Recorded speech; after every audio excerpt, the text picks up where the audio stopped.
Now we're live? Okay, so I think this is take 2 because previously we were broadcasting to the wrong channel. So first let me say welcome, and sorry we're just a tad bit late. And by a tad bit, I mean about 24 hours. So that was all my fault. I owe you guys an apology just for being, my day kind of blew up and I wasn't available. But we did come back with some good news, which I won't be able to announce, but anyways, it was good for us. And wanted to tell you about that, and thanks for coming. Today we have a dev talk. And Samantha and I are going to talk mostly about our dialogue system. This has been something we've been pretty coy about all along. Obviously, narrative is a big part here, but we want to tell you what that's about.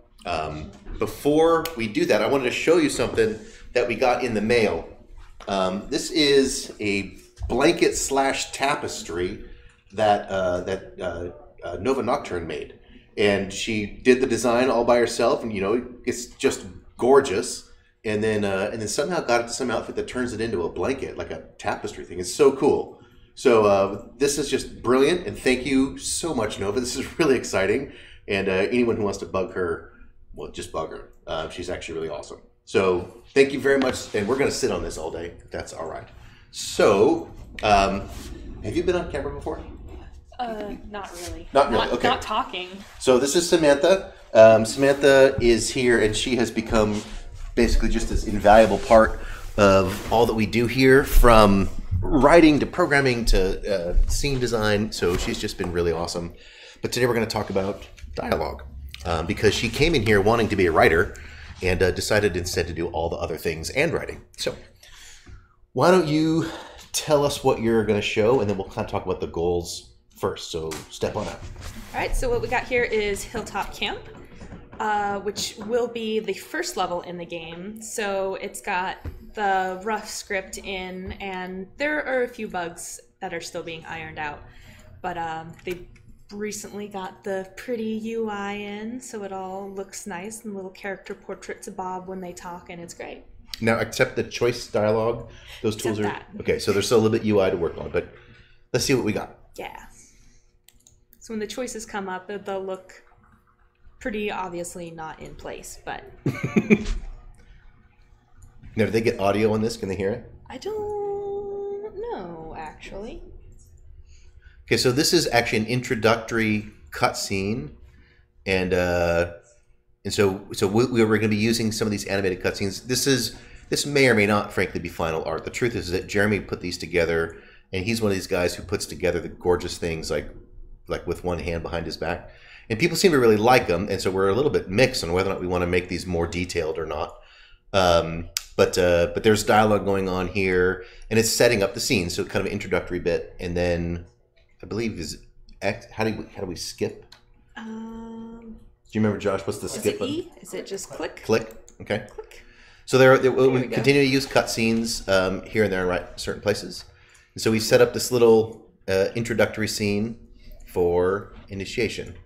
So here's something that's happening, and then we kind of start about what our goals are. We know that not everybody likes dialogue, like not everybody really cares. And so we started with a notion that there's sort of a minimum viable dialogue, a minimum viable story, I guess, if you'd like, that everybody needs to know just to understand what's happening in the game. But we really try to keep that pretty brief. So that'll be a couple narrator bits. That will be sort of just the key dramatic bits, and then that's largely, if you just kind of skip through all of the talking, that's largely what you'll wind up as a minimum viable story. So Jethro here is the narrator. In fact, he's sort of the third person omniscient here, and he and his grandson William are sort of telling the story of Sophia and William from Redwall years and years later, which is a pretty common setup for the Redwall books. So we're playing on that, and so this is introducing Liam and Sophia, and then go ahead and click ahead. So he talkie, and then you get it. In some cases, you get a chance, and you see now here when there's choices, you can dig in to. So if the bottom choice will be, that's that minimum viable story, just get to it. But if you're interested, say you're one of the people who likes dialogue, and I'm one of those people who probably read every single thread in Mass Effect. So if you're into that, then we've got a lot of dialogue for you. And so we talk about the different characters, we talk about how it works, and he's like, just move it already. And we can ask more questions. We've got a bunch of background stuff that's available. We explain some of the gameplay. Why don't you go ahead and just read into some of them? So why are they waiting in the cold, right? So there's William. Oh, we got Jethro's portrait still here? Yeah, we don't have any other portraits yet, but once those are made, I think it's going to be pretty easy to have as many different faces as we want playing through. And then I think Aaron had talked about actually upgrading some of these to some, instead of the line art from Peter. I'm not sure where that's going yet.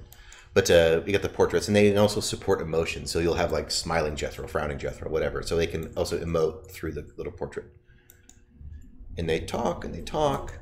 And by the way, we will have voiceovers. So anyone who was paying attention, we had a casting call for voiceovers that just went out a while back. And so that's why we will be having those voiceovers in here, not just the text. Speaking of that, there is an intention to have a build go out maybe today. We'll see, but really near term. And we're going to cut off a bunch of we're getting pretty close to where we want to get towards a release of a actual game. And so what's likely to be in today's build will be some portion of a dialogue box, but then really cut out everything else and just an upgraded catacombs. We're looking to try to whether or not we captured a couple bugs. We really did a lot of changes on the decoration in there. So just what to expect here. And so you should be able to explore some or all of this. I'm not sure that we know quite where to cut it off yet, but you get a chance to read it all. And then if you can, let's go ahead and bump to initiation. So one of the things that happens, slow down just a second here. One of the things that will happen here is the dialogue tree actually is able to give commands to the game. So we use the Inkle Writer system, and with a plugin, that entire scripting system is attached into the game. And so one of the things that allows us to do is we use the script to give commands into the game. So for example, Coil is another one of these mouse. He's not navving correctly right now. But the script will tell Coil basically to walk on stage from off stage. And he'll come up to where you tell him to go, and then he can introduce his dialogue. And then so you can basically give stage directions to all the characters, whether they are, as long as they're AI. And so that gives us some fun things to make the AI trigger from what choices you make, and how they respond to different things just in the game. It also means that we can do things like what's from Sam's perspective, who does most of the ink integration, she can tell the game events to do. Like you might open a door or whatever, trigger an avalanche, whatever happens to be. But they become these pre-scriptable triggers that she can run all through the ink script, which I think is really fantastic. It's like its own little miniature programming language. And so it gives a lot of control to the writers, that we don't have to try to do all these custom events one at a time. It gives us a lot of freedom. Very, very happy about that. So I think right here, Coil is trying to get to you, but we've got some nav mesh issues that just haven't sorted. Bottom line, please continue. Yeah. So here you'll pick which player. Right now, Sophia should be option. And you're Sophia, okay. Talkie. It's dangerous to go alone. Take this. And there we go. See, now we got new directions. Liam walks off. Where is he going? I don't know. Coil still is not nabbing, right? But it's okay. You don't need him. And now you have player control. And so what will happen here is this is obviously very, very loose version of the hilltop area with some fantastic, just fabulous pink walls. Best texture ever. Yeah. By the way, if you don't know Unity, that is the signal that this texture is missing.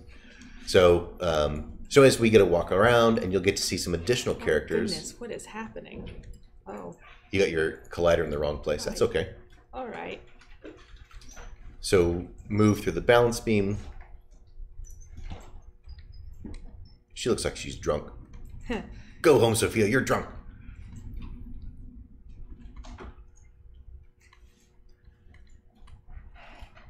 And we come along. And so now Jethro also has a narrator. So we have these moments where we can set up, again, narrative triggers as you walk through them or complete a task, where the narrator can basically make commentary on what you're doing. which I think is also pretty fun. It allows for some cool storytelling events to let us work. Oh man, there's something wrong with that camera. Is something all jaggy about it. Yeah. Hauling over to the gate.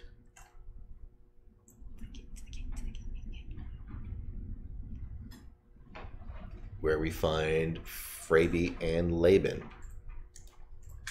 Okay, so these guys basically you can talk to them, and they're going to let you in eventually. Talk to me. You can get those two guys closer together. I like big mouse, small mouse. Okay, so they chit chat. Opens the gate. They leave. So this is all driven by the script. And we have lots of freedom where we can mix it all up, and these guys nav by themselves. Which is, I think next week we're going to talk about the AI that we've built for both the mice. I didn't know they could climb that hill. It looks awfully steep to me. But anyways, we're going to talk about the AI next week for both the refugees, the scouts, the rats, all that kind of stuff.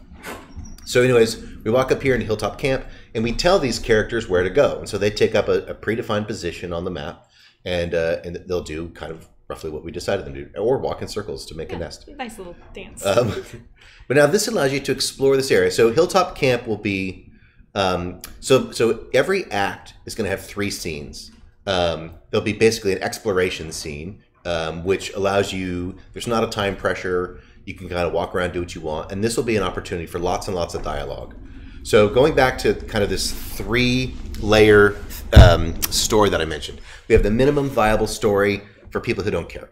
Then we have sort of the level 2 story, which has all these places for you to interact with characters. There's lots of lore, letters and documents and recipes and songs. There's all these things that you can pick up and collect. Apparently people can dance.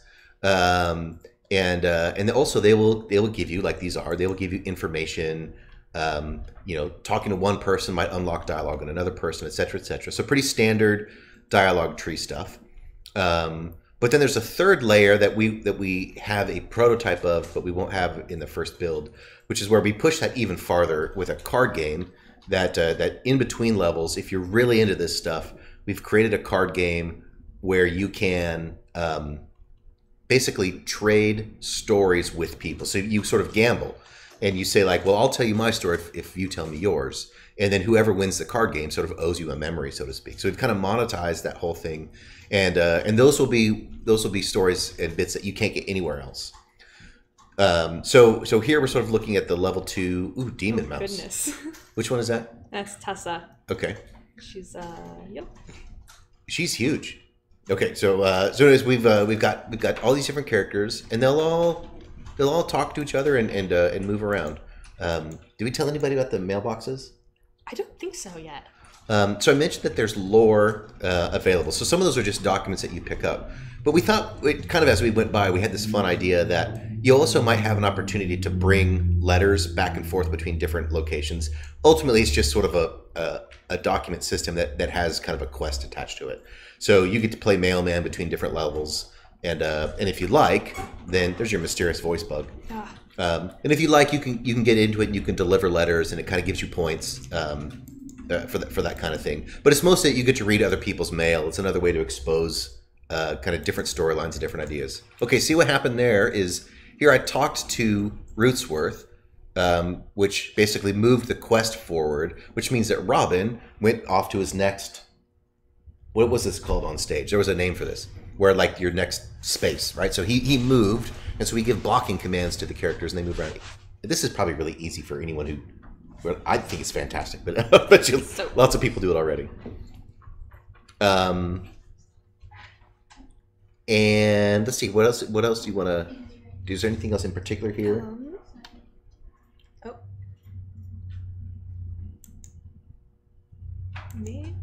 No, okay. I guess not, because usually we could have things show up in the journal based on things people tell you, so you can jot down any notes, or rather the character jot down program notes. You can't jot down custom notes. Ideally, people could give you maps. And that's a fantastic map. Right? Yeah. Spot map. And so I think I started on this road. Sorry, I got sidetracked, but I was thinking about how each act has basically three scenes to it. There's the exploration scene, which in this case, Hilltop Camp is that version, and OMC would be Old Moss Creek would be another one of those that is in Act 2, and that gives for the people who are into the story basically as long as experience as you want. Like you can sit here and you can tweak with it and explore storyline. Is there should be quite a bit. I think we have 60 pages of dialogue for this scene from different characters that you can unlock. We have these middle scenes where you'll be exposed to the enemy, where you get to overhear rats, that kind of thing. And by and large, like that also seems to be a pretty common pattern in the Redwall books is we get to watch the bad guys in one chapter and the good guys in the next chapter and vice versa. So we have a similar vibe in that, but those scenes are typically shorter and you're by yourself kind of overhearing the enemy. The second scene will be in this game will be more of a kind of core game mechanic, in this case sort of stealth activity. So the catacombs will be scene 2 in this, and so in that case there is some dialogue but not nearly as much because there's a time pressure. You have enemies and there's basically a goal that you have to accomplish where the clock is ticking, and then there will always be sort of a boss fight scene in each act also. So any of y'all who've seen the Lily Grove Chase, that's sort of the boss fight of Act 1. And you guys haven't seen Ponadaria or the Otter's Den, but those would be the boss fights in the second and third acts of the first game. I think that's sort of the big overview of the dialogue system. I think probably for the folks who are watching this and the folks who are also on the Discord channel, since this will be the first chance really that we get to show any of the dialogue, we had, just so you know, we have passed this through the publisher and through the estate, and we've got initial sign off on the script, but we would also like your sign off. I'd like people who are familiar with the books, who know the stories. We would really like your feedback to see if the script makes sense, if it's reading like Redwall, if the characters seem appropriate, if the names seem appropriate. That feedback has meant a lot to us, and so the script will be probably one of the most sensitive places. We're not actually trying to copy Brian Jakes' style because we're not. Like that's probably an impossible goal, but we want to be in the same sort of like ballpark. It's going to have to be our own style, our own voice. That's the only thing that seems doable. But we really want your feedback, so we want to know whether or not this is working for you. Discord or info@SomaGames is a great place to put us. And I feel like that went faster than I expected. Yeah. I knew today would be kind of a quick dev talk. Did you have any things that you wanted to share as working with Ink, what you've enjoyed? Oh man, Ink is a blast, but because you can control so much with the variable system, and because when searching on the Unity Asset Store about how to run like relationships and stuff, there's all this complex coding sort of programs you can get to do it, but it's kind of easier in Unity to just be like, all right, I'm going to set up a variable of friendship. Friendship equals like 0 on the get-go, and then every time you talk to a person you can just which specific interactions can like raise friendship or affect how they feel about you. You remember little things to set its own tag of like, oh, you said this thing that made them angry, so now next time they talk to you, instead of using your name, they're just going to call you punk or something. Like it seems like something that should be easy, but doesn't seem to be easy in a lot of other programs. So, do you think you want to talk about the relationship system and the Soma Numa now? Do we want to go into all that? We could. Okay, so let's just go ahead since we're speeding along. I will give you a quick thought on what we're doing in terms of slowly leaning into some RPG elements. So we started with a basis that we broke down sort of your quote character attributes along the way that a lot of the medieval philosophers did, which is that every person has these 3 parts: a body, a soul, and a spirit. And so your body, that's pretty easy. The soul would be sort of your mind, your will, and your emotions, and your spirit is whatever else. Basically, it's the part of you that allows you to sort of perceive the transcendent blah blah blah. Right? So that's kind of the notion. But we played with this idea in here to treat them as character attributes. And then inside of those, we also added what they used in the medieval times they called the humors, or the temperaments, which actually there's kind of a renaissance on this idea in certain circles right now of the 4 temperaments. And so you can be sanguine, you can be choleric, you can be melancholic, and you can be supine. Supine, yeah. Supine. And then there's phlegmatic, right? Which, depending on the model, is either its own temperament, and there is no supine. But in more current ones, phlegmatic becomes sort of the lack of temperament, sort of like the balance. Neutral. And so in a way, these just are sort of representation of your personality. Are you energetic? Are you kind of life of the party? Or are you more of a wallflower? That kind of thing. And so everybody in the game is defined as some combination of sort of a primary and a secondary temperament. And this changes the way that they talk, changes the way that they respond to things. Knowing how people are, if you you'll get character sheets as you encounter people, you'll learn about them. They'll tell you things that sort of give you a clue, like, oh, that person's choleric, for example, and that helps you learn how to relate to them. And then that breaks down further into the status of your relationship, which I'm curious for you to describe that, because it's very foggy in my mind still, but I think you have a better grip on it than I do. Yeah, so generally each personality has their primary and their secondary aspects of that, and each of them get along better with certain displays of that. So like cholerics and supines tend to go along really, if I'm remembering correctly, get along well, because cholerics like to tell people what to do and supines like to be told what to do. So, perfect symbiosis thing going. Or codependent. Yeah. So the idea that acting, and then similar, those that are like butt heads, so like a choleric and a choleric, that's gonna cause some problems. Yeah. And for anyone who's just interested, I'll tell you a couple of resources that we use to get here. One is the Core Values Index, which is kind of like Myers-Briggs, except it's designed to measure basically what are your motives, as opposed to what are your strategies. The temperaments map closer to that idea of personality. So while it's not, it actually maps pretty well to the DISC personality profile. As opposed to the Myers-Briggs, and then we're using John Gottman's work, The Science of Trust, to talk about relationship status and how there's bids for affection and how that works. And then we also use the 5 love languages actually as one of the tools. And so all these kind of weird disparate elements became parts of our character system. And while we've renamed most of them, for example, we don't use choleric, melancholic, supine. We renamed them to sound more Redwall-y, but they're the same idea. And we don't use the core values as the same names, but we have Redwall versions of it, right? And then what's cool about it is that because we found systems that all worked in 4s, so you've got 4 core values, 4 temperaments, then it so happens that there are also 4 suits in a typical card deck, and so we can map these versions to cards. And so playing a spade, for example, is different than playing a heart. And so it worked out that we could map all this really in a fun kind of intersecting way, and kind of gamify the whole thing, which I think is really fun. And then we can manage all of that through ink. So, you have a bad interaction with someone and that you lose their trust, and you have a good interaction and you build your fondness or whatever. And so that's been really exciting and fun. This is just barely tipping into that because we had, frankly, higher priorities first. But it leads to this notion that our intention here long term is to kind of baby step this thing.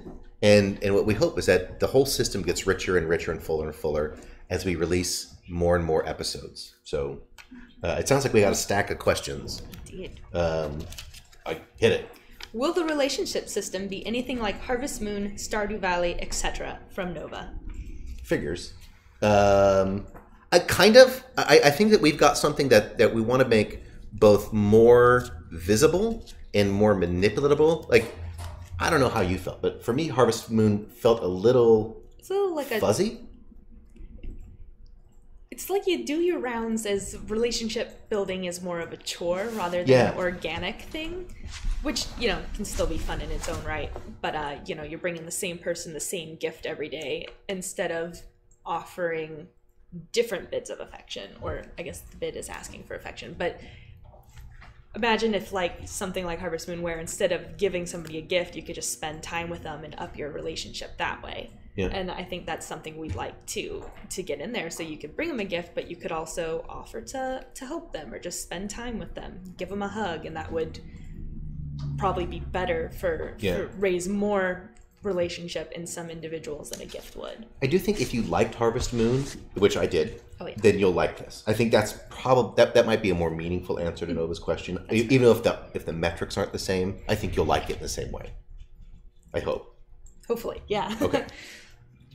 So, will there be multiple character portraits based on mood, emotion, JC? That was probably asked before you mentioned it, unless they tuned in late. But yes. Yes. Ideally.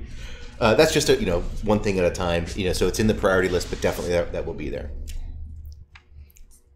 If there are choice elements, does that mean it is a very limited RPG, or is it multiple ways of doing the same thing with the same outcome? Also, JC.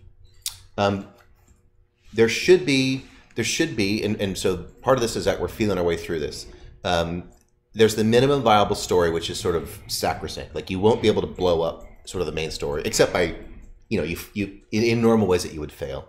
But outside of that, like how this sort of like other second layer story devolves, you will not always get the same outcome. Like it will make meaningful differences, and also not just between levels, but between episodes. So, for example, relationships that you foster in this game will change what happens in the next game, and so these variables they do diverge, and so they don't always gather. Sometimes the difference is in sort of your score or a soft thing, but in other teams it's a big deal. So we want there to be a meaning besides just mining the dialogue tree. In fact, it was that conversation that we had with Amy Green over at Numinous Games that really kind of drove us into this conversation. Is that she's a writer, great writer, great storyteller, but we always felt sort of like double-minded about dialogue trees. On the one hand, as writers, we want to control the story and be able to handle things like pacing and whatnot and blah, blah, blah. But I think as players, we don't want that. And so there's this conflict. And so that's why we kind of broke this down into different layers to try to give different players what they wanted out of that experience without forcing somebody who didn't want it.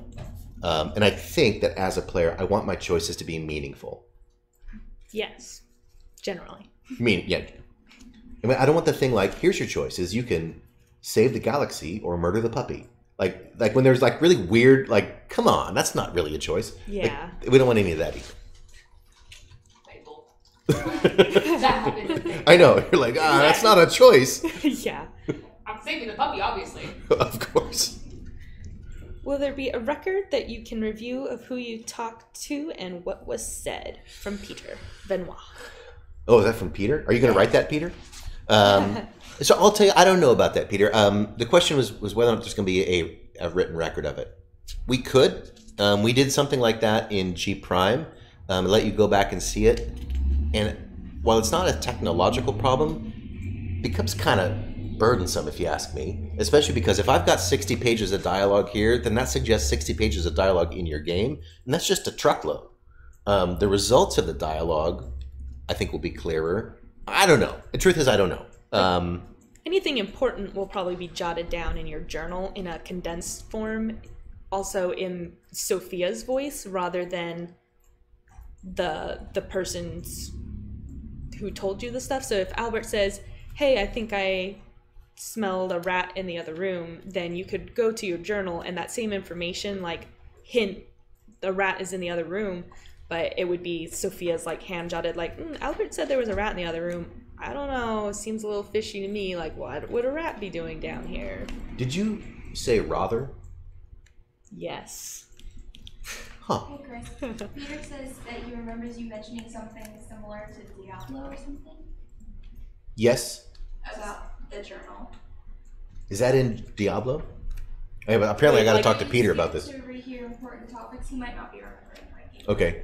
Just by the way, we're talking about Peter Venois, who has been, he's done all of our UI work. It is just gorgeous. So it's the menus, it's the dialogue. I really like what he's been doing.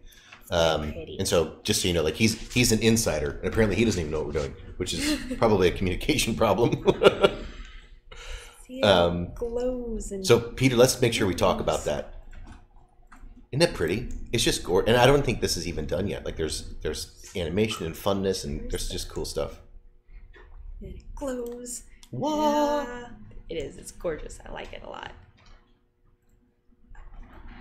Does this glow? This glows too. I think that all Everything works. glows. It's amazing. Tools use secondary keybinds. Yes. Okay. Anyway. We have more detour. questions? More questions. Does Hilltop Camp only have mice, or will there be other critters as well? Nova. In Hilltop, it's just mice, and so this is actually this is where the Lily Grove Scout Corps, who are all mice in this case, are all kind of hanging out for graduation day. So Lily Grove, we've thought about, and probably will do this in the future. The Lily Grove is a mixed community of mice and moles and probably a couple other critters. Up here on Hilltop, though, like it's just mice, and that's just mostly from a story perspective. That's who these guys are. You will definitely see other critters in this game, though, just not yet. So, JC thought you would play both Liam and Sophia through the game. Is that not the case? You don't play Liam and Sophia. You play Liam or Sophia. And so at the very beginning, there's that choice. It's like, which character are you going to play as? And you get to pick. And then from that point also, while the majority of the story kind of at the high level, the two characters are equivalent. They have basically the same story experience. But what they say to each other and what they get from different players, that will change. And it's important later on, like which character you chose. But you won't be swapping between the two in this episode. You pick one, and then the other becomes sort of like an NPC character that's with you all the time. Will Asmodeus make any appearance in the series of game? So Asmodeus, I'm gonna say I don't know, but probably. So right now we don't have any specific plans for Asmodeus, but it's kind of a high priority. Lots of people want that, so it seems pretty likely that we'll get Asmodeus in here sooner or later. I'll tell you, one of the things that Asmodeus does is that because of the choices we made regarding scale, Asmodeus is a problem in that because we have this weird scale problem. We've talked about this before, but because we made the mice 3 feet tall, how big does that make Asmodeus? Like he's a dragon. Like so essentially he's a dragon in all meaningful sense, and that's a huge monster. And I don't like this isn't a technical problem, but it's probably the one creature in all of the books that throws off our scale and makes it look weird. So we have to decide how to handle that, and I don't have a solve yet. That's really the question. Nova wants to know if everyone has been cast yet in the voice. Short answer is no. We were overwhelmed with how many voices we got, which is super exciting. Like that experiment totally worked. But I have like hundreds and hundreds of auditions to go through. How about many? The last I looked, I had 422 files. That's the people that made Follow Direction, right?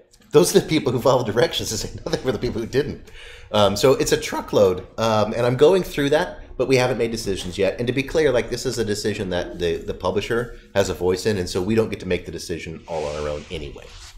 But they were very happy with the quality. In fact, we got great auditions. It's going to be a very difficult choice, but we have not cast people yet. But that'll be quickly. Like we're moving on that fast. Nova wants to know if a wiki on the game would be welcome. Absolutely. It's probably like the Discord in the sense that, may I suggest that that if you're into that, maybe collaborate with Lord TBT over at Redwall Wiki. Like I don't know if we need a separate wiki or just sort of a subsection. I don't know how that works, but that would be welcomed by us. We just don't have time to do it. Is that fair? At least not now.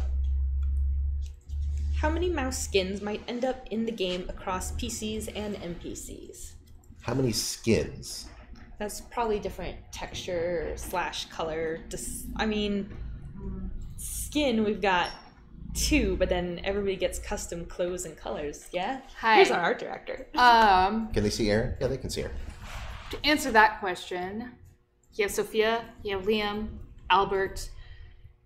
They're all unique. They're unique characters in that their meshes are unique. And you're just talking about mice.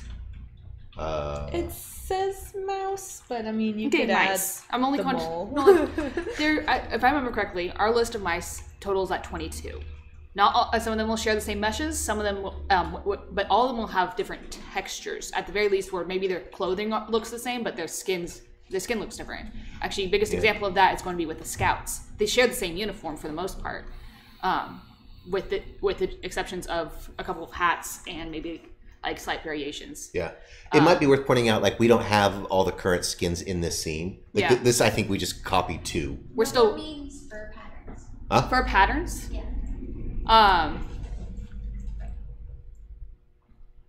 They don't actually. They're going to be relatively because we have how we have it set up right now. They actually are going to be relatively different. Yeah. But I can't actually answer that straight up because we don't have all of them figured out. There's about 10, like of those 22, we have about somewhere between 8 to 10 of them made. And the others aren't actually necessary for us to have like shippable stuff done for them. So it's like we don't have to, and they become more fluff items. Yeah. So we don't have to have them done. What was there was one, the fur you made for Coil, I think, and there was a special name for that pattern. It was like Siamese. It looks like a Siamese mouse cat, kit but or it's a something? real mouse that has a dark snout with white fur and then dark ears. This is really cool. And so Coil has that coloring, and it was like, I've been looking at real mice and how they can color them and how we can make all these mice not just field ground mice. Yeah. Because like otherwise this is going to get real boring really fast. Well, is Liam's model even in here? Like, he looks a lot different than Sophia. I don't even know if he's on this scene. He's at the beginning. I think right now he was, and then he ran off. Oh, But he maybe ran I can't- off. He probably didn't run that far. Well, oh wait, plus we're using him as all of the NPCs right now because we don't have the other ones rigged yet. So Okay. there's Liam pretending to be Robin. Yeah, Liam. I know I was specifically making him look different because I gave him a spotted eye. Yeah. Because I wanted at least one of the main characters to have spotted eye. Like Right on. be a two-toned character. Well, we found Tusk with pink eye. Tessa with pink eye. Yeah, she might need to get that checked out. So that gets us like a good start. Have you considered Liam being the Phantom of the Opera? With a little mask. Dun, dun, dun. just patch it right there. We can do that. I know how to do that now. So in Aaron's defense, or celebration, like depending on how you look at it, is that I don't know, 6 months ago or so, she got busy trying to make the characters better, and then she like blew everybody away. Like, those are way better. She started sculpting all the stuff in 3D Coat, which meant that largely she invented probably a year of work for herself. Yeah.